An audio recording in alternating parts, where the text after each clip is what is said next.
Hey guys, subscribe for daily content, and if you're shopping for gear, make sure you check out the description for the newest items at some of the very best online retailers. There's also links for some of the items that I personally recommend. Thanks! What's going on YouTube? Metal Complex here, and today I want to share with you guys my top 20 weirdest knives in my collection. I collect a lot of knives. I've got almost 400, and I've handled thousands and thousands. So a lot of people might describe some of this stuff as more cool than weird.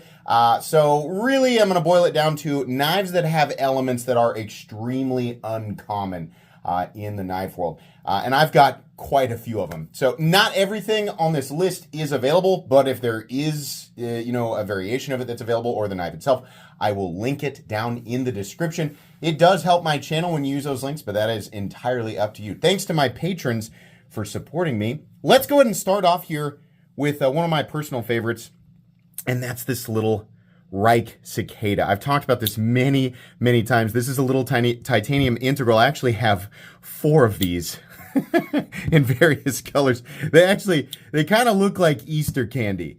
The craziest thing about these is the polishing and the anodizing. And by the way, no, this is not a sharp edge over here. It's only got one edge, and that's probably good because it would be exposed in this position. But the craziest thing about this is that it's not cast. This is a little titanium integral, and it is milled. These are milled. That is so wild. They're so beautiful. I mean, it's a bug knife, but something about it is so charming. I don't know what it is about these little things, but I was like, I want multiple colors. And so there's actually even more that you can pick up from Reate. Like there's gold and dark gray and all of that.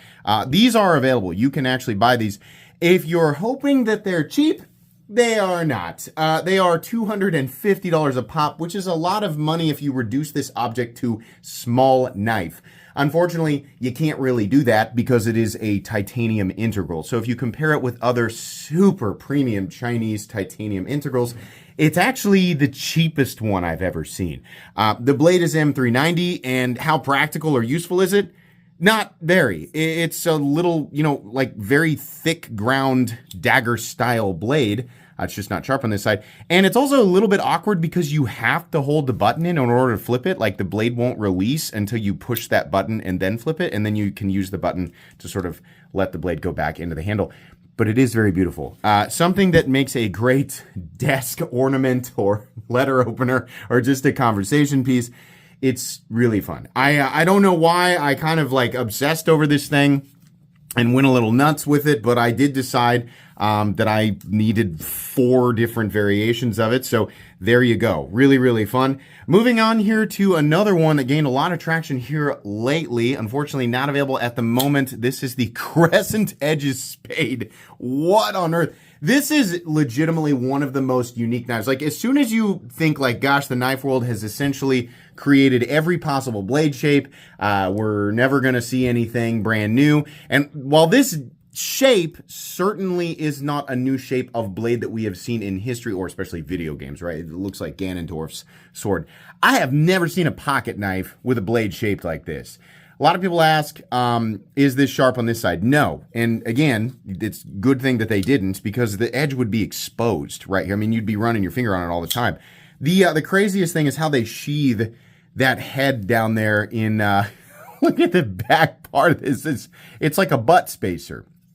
That it's not, you can't really call it a back spacer, but it's neat how it actually sheathes that. So is this edge sharp up here? Yes. This spade, it has 2 tips. They're just not in the traditional tip position, right? So this edge is sharp. This is great for slicing into boxes, like the edges where the tape holds everything down. Oh my gosh, it's so satisfying. It is such a weird knife. But Crescent Edges has the craziest eye for design. I actually own 2 of his knives, but I could not. I remember when these were just concepts, like 3, they were just, computer art essentially. And I thought that'd be really neat if he actually managed to make it. And he did. These were awesome. I'm really hoping that they come back fairly soon so other people can get their hands on them. Absolutely cool. Moving on to another one that people forget that I own, but this is definitely a weird one. A super premium Reate made knife. This particular one has zircotite inlays, and you can actually still buy variations of this knife on Crane's Cutlery. This is the Jans EMW, but wait, not one, but two Damasteel blades. We have a twin titanium frame lock. One Damasteel blade with a drop point, one Damasteel blade with a tanto. This is such a wild knife. I periodically forget that I own this, and I go through those Pelican cases and I'm pulling things out and I go, the EMW, what the heck, this weird little thing. This is such a fun little knife. It makes me think of that stuff that I would find at like flea markets when I was a kid that had like two blades for no reason. This is obviously a much higher quality item, given that you've got two different blades. I mean, if you want, I guess you could say the double the edge retention, or you could say I won't need to use a tanto blade for something, and then the other one's a drop point blade, whatever. I mean, it's mostly just cool factor. It's just really, really beautifully made. I find it a little odd that they chose the Blue Jeans titanium ano. Like, this is a special variation of it, the Crane's Cutlery exclusive version of it, and the only option was the blue. I think it would have looked a lot better in just like a blasted titanium, but okay, whatever. Extremely cool. It's obviously dripping with that Reate quality. Really, really fun and not insanely expensive. Like, if you go and look at the prices, it's actually quite a bit less than you would imagine. Standard version of this, I believe, comes with M390 blades. Just really fun. And obviously, Reate has some of the best zircotite that I've ever seen. Like, it is so unbelievably nice. The camera's not even really doing it justice because I've been getting my fingerprints all over it, but gosh, those layers of zirconium look so good. Absolutely love that one. Moving on here, we have one from Reich. Who would have guessed that Reich would make something weird, right? That we've already seen one with the cicada. This is the Reich Alien 4. Yeah, definitely weird. So we've seen this alien aesthetic for sure. You've also seen, if you've ever seen like the ADV Scavenger and thought, that looks a lot like the Reich Alien. Guess who designed that? Like, that was a collaborative effort for sure. But it's not a coincidence or a stolen design type of thing. No. There's a reason for it. This is a weird knife for a lot of different reasons. Number one, again, this titanium is not cast. It is milled. I have confirmed this directly with the owner of Reich. That is absolutely insane. Furthermore, this has the weirdest, the weirdest pivot system you can see in here. This is a titanium housing to match the frame, and the housing actually allows the blade to detach. Why? I have no idea, but it does. And then the housing is actually attached because you don't want titanium riding on titanium. Like, you don't want the bearings riding on titanium. So there is a steel plate in here and probably another one on the inside of the pivot on the other side. So you have titanium, steel washer, bearings, additional central steel thing, titanium housing around the steel thing, and then we have the Damasteel blade. What on earth? Why? It's just Reich showing off. It's just Reich going, yeah, we can make really, really crazy stuff. Definitely one of the most interesting knives and ridiculously premium. I mean, the execution of this is so impressive. I don't know if you can still buy this. If you've never gone and looked at the Reich website, I mean, you're going to have, this video is going to introduce you to a lot of stuff that you've probably never seen before. So it's definitely worth a look, but I'll have links for Reich down there in the description. Just a really, really fun one. Moving on here, let's switch it up and take a look at one of these big boys. Now, I've got a lot of overbuilt knives, but this is a super weird overbuilt knife, and I've talked about it many times. This is the Midgards Messer carbine rifle knife. So why do they call it that? It has a secondary locking system. It's this bolt action pin that comes through. You can see there's a hole on the blade, and it actually goes all the way through. So the idea here is that you would open the blade up, that hole lines up right there, and then you would use this big long pin to, it's like a secondary locking system. It also has a locking pin. I don't have it with the knife. It's sitting in the overbuilt case. You can put a second stop pin in there. This knife was just the owner of Midgards Messer kind of screwing around and making, because they already make crazy big, stupidly thick overbuilt knives. But like the idea of additional locking systems being added to a standard frame lock in the weirdest way possible. Midgards Messer loves to do stuff like that, and I think this is one of their funniest Frankenstein creations. Does this actually equate to the knife being like superior in terms of lock strength to the average knife? It's especially with the addition of the the addition of the secondary stop pin. That'll definitely add some. But this, I don't know how much, like, this isn't like baton mode engaged, as I usually joke. It's just kind of a funny, like, additional stabilizing element. I think if you had this and the secondary stop and the frame lock all engaged, I think it would certainly take a little bit more of a beating, but I think that this would probably get bent or warped fairly quickly. It doesn't feel incredibly robust. I think it would be cool if they made a version where this piece was substantially thicker. I think that'd be neat. As it is right now, it's simply just an odd object that I keep in my collection. It's fun. It's a conversation piece. I always forget that the pocket clip does this too. Kind of hawk style pocket clip. Really fun, crazy, big old brick thing. Not sure if it's still available. If it is, it would be on Tools for Gents, which will also be linked down below. Moving on here, my least favorite knife in my collection. I actually dislike this even more than the Opinel. It is weird. The reason I dislike it is not for the same reason, though. The reason I dislike it is because it's the knife that I'm most likely to injure myself with. And I've talked about this many, many times. This is the XOK from Reate. And you see a little scorpion tail back there? I mean, what an appropriate logo there. It really does feel as dangerous as a scorpion's tail.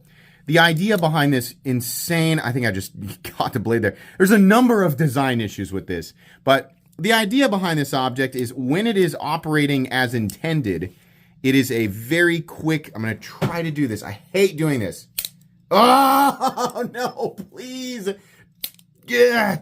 You whip it out and then you whip it back around here and you're ready to fight the bad guys, right? The ninja laser robot terrorists that are trying to take the lady's purse behind Walgreens. You're ready to attack. I think the user is in a moment of adrenaline rush, high heart rate. I think the user is just as likely, if not more likely, to injure themselves. Why? Because as you saw there, it requires a very specific amount of force to get the blade to whip all the way out. This is important.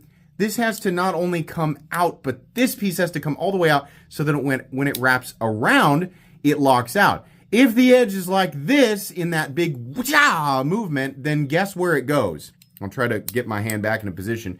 This open to here and then coming back around, whoop, goes right into your hand. And myself and many other people who own this knife have done that many times. I have the trainer. A lot of people say, oh, this useless trainer it comes with. Yeah, I have that. And that's a lot easier to mess with. I'm a lot less fearful of it, and it doesn't make me nearly as nervous because it is not sharp. No matter how much I train with that thing, there is something just inherently intimidating about this, and it changes my mindset. Every time I hold on to it, I'm just like, ugh. There's like a 40% chance that blade's going to go into my hand.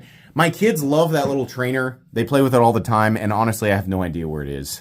So this knife just sits in my collection, and it serves as an example of something that is interesting, but probably needs to be upgraded, and there needs to be additional safety. I mean, if this could be designed in a way where there is absolutely no risk to the user or minimizing the risk to the user, down to what a regular pocket knife is in terms of risk, then that would probably be better. But yeah, super weird. The transforming stuff is so bizarre. You can buy those. I would be very careful about operating that. Moving on here. This is definitely a crowd favorite. This is the Maxace Dragon. Maxace is known for making some pretty wild stuff. If you've never seen this knife, just hold on. I'm sure you're thinking, what's so weird about that? Beautiful zirconium pivot. Beautiful. We have orange peel textured, contoured titanium Damascus pivot collar. Beautiful backspacer. Beautiful pocket clip. What's so weird about this knife? Oh. Ew. What the heck? The knee-jerk reaction to this is gas station. Okay. It is an absolutely bizarre grind. I mean, it's like serrations blown up. We have 3 individual recurves here that look like a bat wing, or really, it's supposed to be like a dragon's wing. Is it actually practical for anything? No. All it's good for really is, I mean, it's an M390 blade. They are incredibly sharp, and yeah, it would probably, you know, do some damage, as people like to say. But really, you're just setting yourself up for a really awful sharpening experience, especially if you want to keep each individual tip there looking good, right? The bevels are all perfect. I've obviously never used this knife. It is absolutely massively premium, though. My God, this thing, the quality that is oozing off of this knife is just wild. Super fun, super weird. I love it, not because it is useful. I love it because it is weird. And that blade is, it's never something that anybody is expecting. Absolutely insane. That had to be very, very tricky to get right. Even with the blade being cut by machine, had to be super tricky getting that correct. So yeah, I have no idea if they will ever make this again. As of right now, the knife is not available. Moving on here to the next knife, we have something, not so much that we made it weird, it's just that GTC in general is weird. Like the designer, the knife maker that's the head of GTC, I can't, his name is very hard to pronounce if I remember correctly, but they collaborated with to create the Solid. First of all, love this, the little spring-loaded flipper there. This is the weirdest. The whole thing is just bizarre. It looks like a chunk of something, a chunk of a spaceship or something that broke off some sort of future technology or something like that. There are so many weird angles and things like that. The crazy thing about this knife, and you can buy this knife. This is a titanium integral. It's made by It is ridiculously premium. It is so nice, and it's obviously an example of like stepping up their game over the years. It is so fun to operate. The spring-loaded, it's the same flipper that is the kick stop. I can't remember exactly what they call it, but yeah, there's the designer of the flipper tab and then the GTC. So this was like, you know, 3 people involved or 3 parties involved with this creation. But pulling this down and then launching the blade is such a unique experience. This absolutely wild glass blasted M390 compound reverse robot Tanto. I have no idea. It's just so weird. Again, is it practical for anything specifically? No, I think it's just the GTC designer having a lot of fun. A lot of his designs look like this. It's just wild to get something like this. You know, specifically, like the GTC stuff has always been exclusive to the custom knife world. And anybody who owns one knows, like, they're really, really nice and usually multiple thousands of dollars. So it's cool that we actually got a production collaboration with Knives and that they got the price down to, what are these, $425, $450, something like that. Still expensive, but way less expensive than the customs. It's just weird. It's obviously just a titanium frame lock, but the whole knife is just bizarre. It's so strange. I actually own 2 of these, and I absolutely love them. Here's a really weird one. Another one from Midgards Messer. And then also, I think, if I remember correctly, these are manufactured in Italy. But this is the Valhalla, and it was based off a different original design. And the way that this is the medium-sized one. There's actually 3 of them. I have the smaller one and the larger one, but I'm going to use the medium one here because it fits on camera the best. So as you pull this mechanism swings around, and then these 2 tabs, once you finally get it into this position, these 2 tabs on either side spring out and lock the blade up against that steel frame there. Why? To extend the total amount of blade that can be housed within the handle. This rotating piece here acts as an additional piece that houses a blade that would otherwise be far too large to fit inside of the handle. Is there an extreme benefit to that? I don't know. I'm not nearly as concerned with that as I am just with the weirdness of this knife. Furthermore, is the locking system, those 2 tabs, I'll let you kind of take a look at this system in slow motion. It's so weird. I love that, though. I think that's so fun. Is the locking system strong enough for this to be like a daily, practical, hard-use item? No, I would not trust. This is literally just two little tabs that are screwed into this piece right here. I don't think that those are going to be super duper strong. Essentially, that's like two very weak liner locks being applied to a much larger knife. So if you're just using this to like cut, just regular stuff, I think you'd be fine. Getting it out and putting it away, like you can definitely carry this if you want to.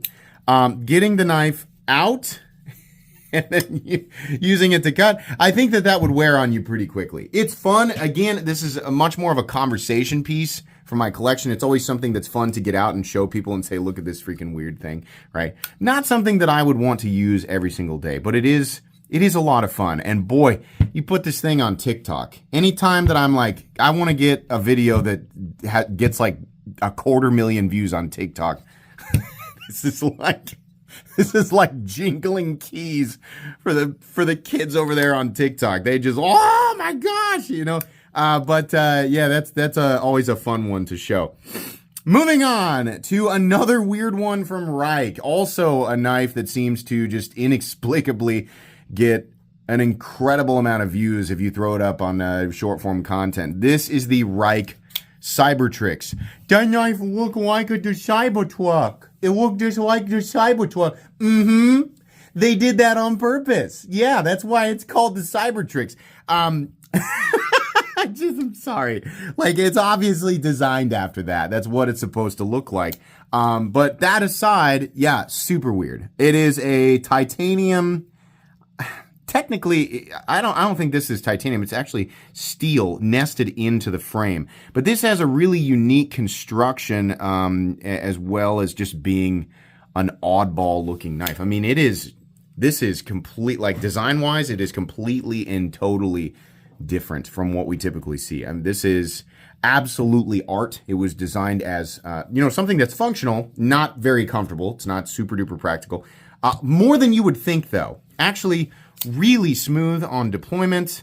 Really, really nice. There's a couple of different blade shapes, and I think you can still buy this. It's expensive. It's $400 or more.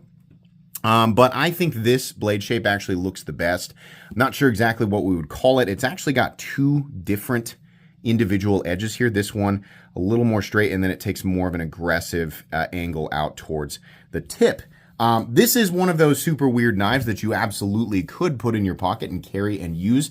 And outside of just being, having some odd kind of almost sharp angles and not being, something that feels like it was made for the human hand, it operates just like another, liner lock or frame lock or anything like that. And then it's got these weird sort of toilet flusher handle things.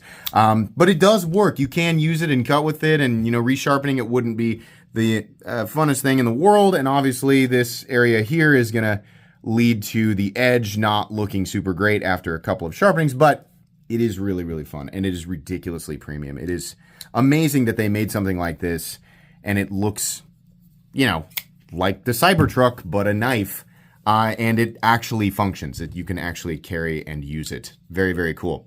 Moving on, a new acquisition. I am so glad that I got this. These are insanely popular, and we're definitely going to continue to see these. This is the Heretic Pariah Blade HQ exclusive edition, cell shaded. So these are, if you're like, that looks like a cartoon. Yeah. The idea here was that it was made to look like it was pulled out of a comic book. Definitely. I think what a lot of people point out, and this was the first thing that I thought, it looks like something that was pulled out of the Borderlands universe, specifically Borderlands 2. Is where I think that art really synchronizes. I know all the Borderlands games look the same, but that's what it makes me think of. It is absolutely functional. This is a Magna Cut blade, and we've got aircraft aluminum handles, or 6061 T6. You can totally use it and sharpen it, all of that. What is the coating? It's actually Cerakote. This is hand done. Each individual knife. I couldn't believe it. Each one individually done. Look at this, all the little details on like the pivot and back here. Each one is individually done in Cerakote, and then it is clear coated. So will it wear off? Yeah, it's about as durable as Cerakote, which is fine. It's one of the better coatings that you can get. It's far better than like a gas station paint job that you would see on those horrific display knives right before you check out. Yeah, but I mean, will it wear off if you use it? Oh yeah, absolutely. Like if you use this knife, if this is going to be a daily driver, it's definitely going to wear off. But I don't really care about that. I like this because I don't have anything else in my collection that looks like this. On top of that, the pariah is a massive knife. This thing is huge, big, chunky. It feels like this crazy heavy-duty knife. This is a shocking, bizarre knife for a multitude of reasons. But I love, I mean, how unique this sort of comic book style art on knives. I actually want to see more stuff like this, not just this art style, but various art styles being like hand painted, I guess, on a knife and then clear coated. I think that I guess it is a clear Cerakote as well. I want to see more of this. I love this idea. I think it's really, really cool, and it's a fun way to spice up. I would actually like to see this exact art style on a number of other things that, you know, like, I think there's plenty of people who would love to own a QSP Penguin that's like this. Obviously, it costs a lot less than the $450 or so, whatever we pay, $438 that we paid to get this guy. I would love to see that. I hope that this becomes extremely popular. I think it's just really, really fun. Moving on to another Maxace knife. This is what my audience lovingly refers to as the Power Ranger knife. This is the Maxace Titanis. Why? Who? What inspired this? It legitimately does look like something a Power Ranger would carry.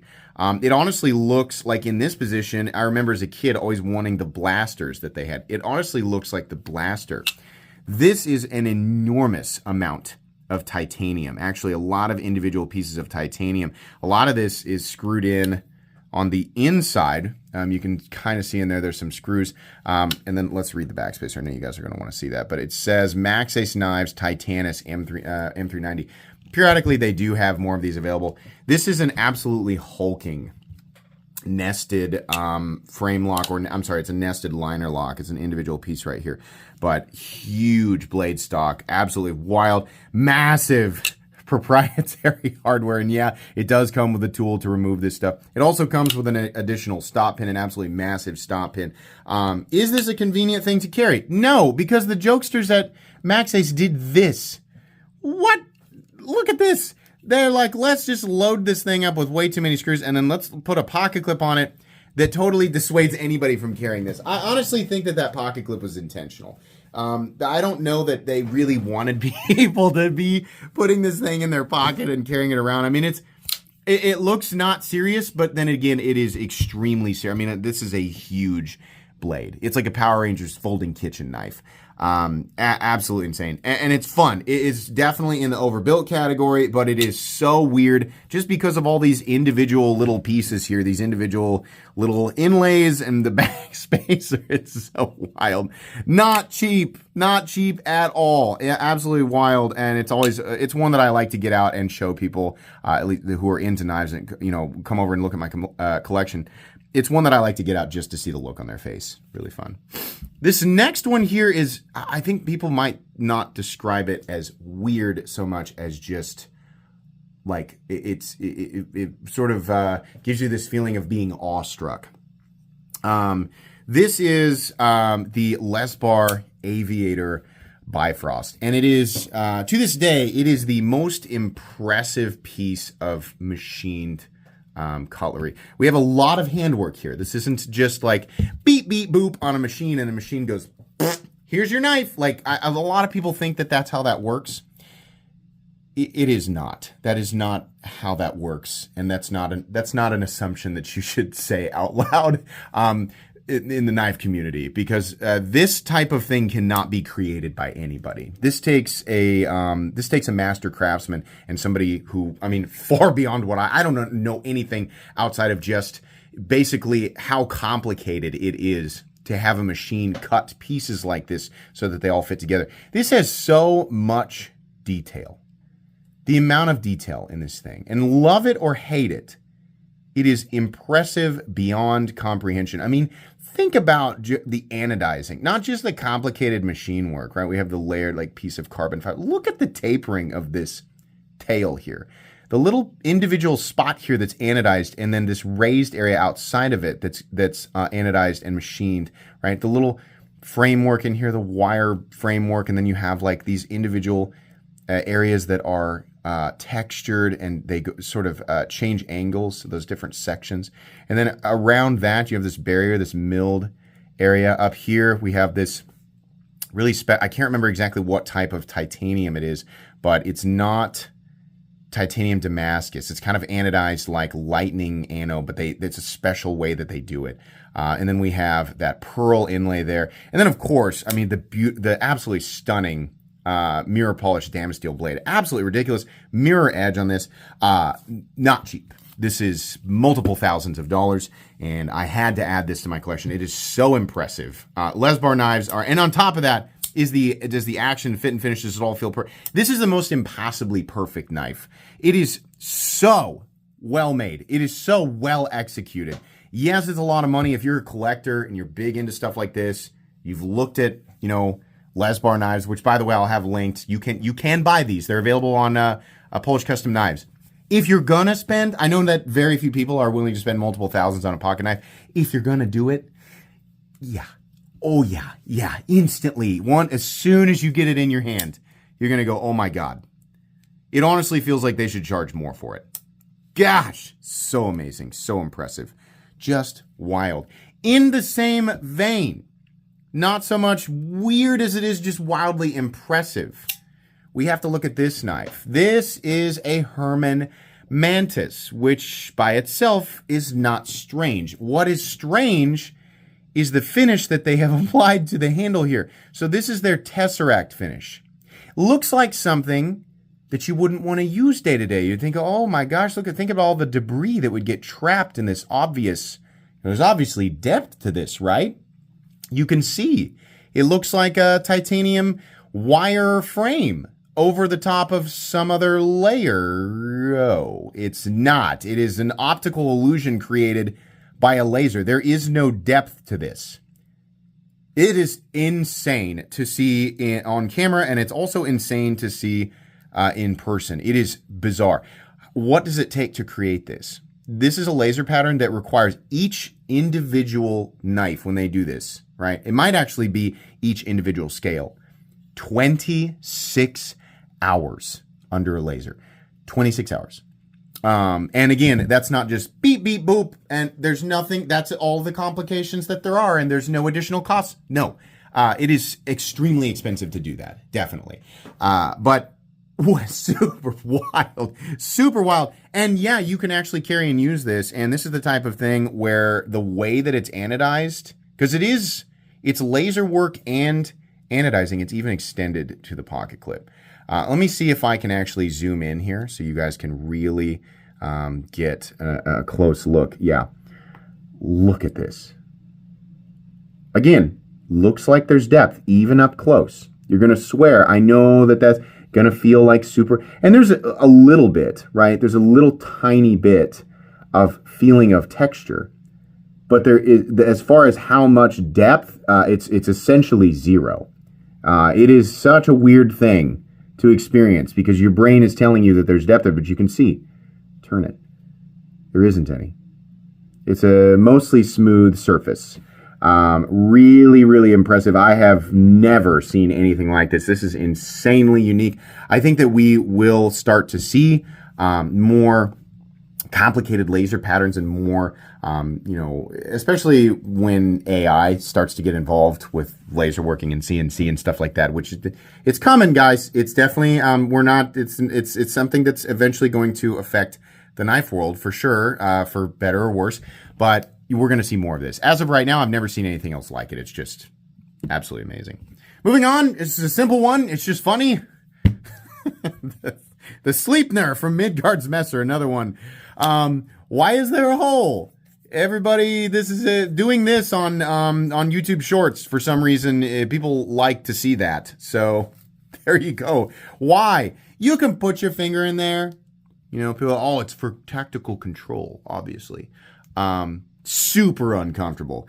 the reality is that the original design here was made to attach to a belt buckle, also made by Midgards Messer, and the hole allows for the knife to do that, both in the fixed blade version and this folding version. It is an incredibly stiff titanium frame lock, and this is the most comfortable position to hold it in, but it's still not comfortable. So yeah, funny. Knife with a hole for the pivot. Just weird. That's it. It's just a big, ridiculously thick Midgards Messer knife that has a hole in it that you can attach to a belt buckle if you have the specific belt buckle made by Midgards Messer. I honestly don't know if they still make this. Again, tools for gents, if so. Moving on, a knife that almost everybody who's familiar with my channel is familiar with. The Winterblade Co. Factor 8. Now, Winterblade Co. knives are weird in general because of their use of magnets. The deployment system and the locking system utilizes magnets. What's exceptionally weird about the Factor 8 is that in here, and you can actually see some of them, it has a quad magnet detent system. This was, of course, all created by Brian Winters, the wizard of knives. And it's just crazy. The amount of completely unique and unseen stuff that pumps out of this guy's brain every day is bizarre. This detent system can be completely and totally tuned and customized by taking the front scale off and flipping some or all of the magnets over to change how strong, like this system right here, it's magnetic. It's a magnetic detent. So you can change the strength, how easy it is to release the blade or how hard it is. I've got this tuned right about in the middle, but it can definitely flip harder, and it can also flip a little easier. If you have maybe fingers that aren't quite strong enough to do reverse flicks this way, you can definitely tune this knife to be easier for you to manipulate, or harder if you want to. Super cool. Why? Not because he can, right? Magnets, obviously, if you work, people always say, oh, if you work in an environment with metal shavings, yeah, magnets attract metal. So don't, if you are working around a lot of metal shavings, don't do that. Me being a person who does not, this works just fine. Doesn't seem to attract anything. Really cool, really wild. Definitely never seen anything like this. And moving on to the next knife, which is also a Winterblade Co. knife, a knife that I've never seen. This is truly, I call this a magnetic switchblade. I think technically it isn't. Technically, it's a better version of his original magnetically assisted knife. And I think that the reason that he built it this way is so that he could get around some harsh laws about switchblades, specifically in the United States. But it essentially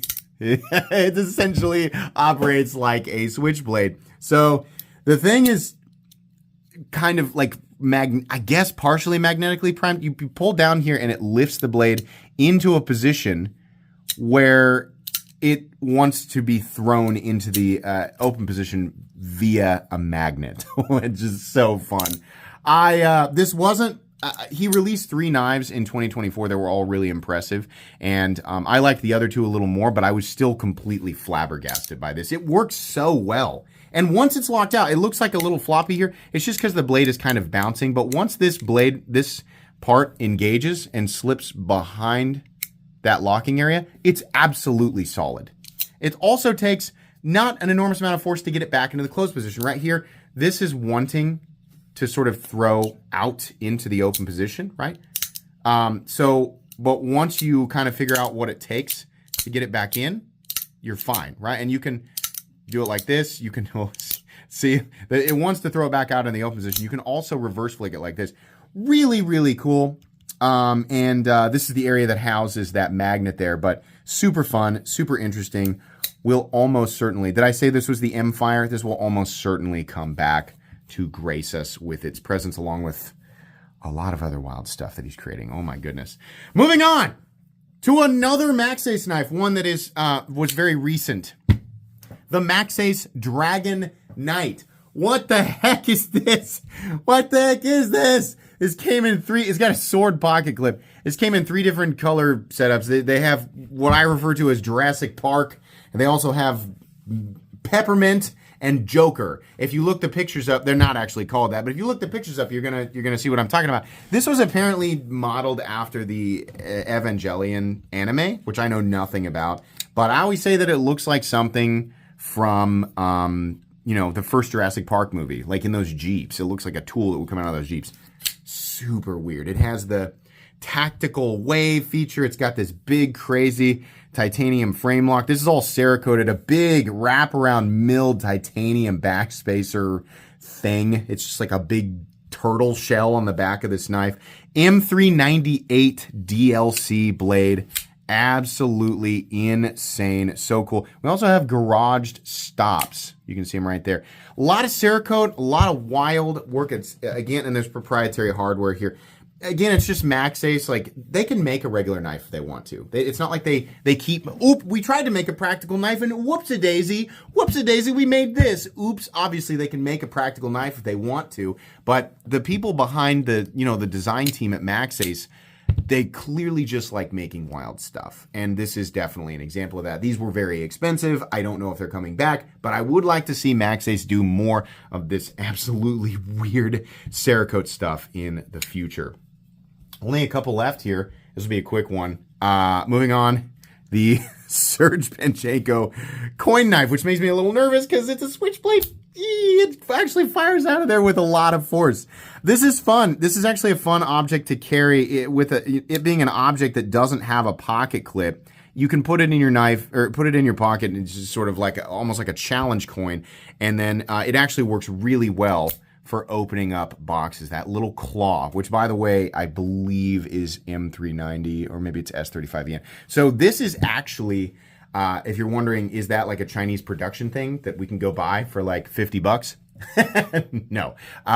It seems like it should be, right? But it's actually, the quality of this, or the tier of it, is American mid-tech. And I know I can hear you guys all going, oh, yeah, it's really expensive. Machining something like this made out of titanium, especially with a unique build, right? And creating it small batch with hand elements here in the United States. It doesn't matter how small it is or how novelty it is. The end result is just something that is very expensive.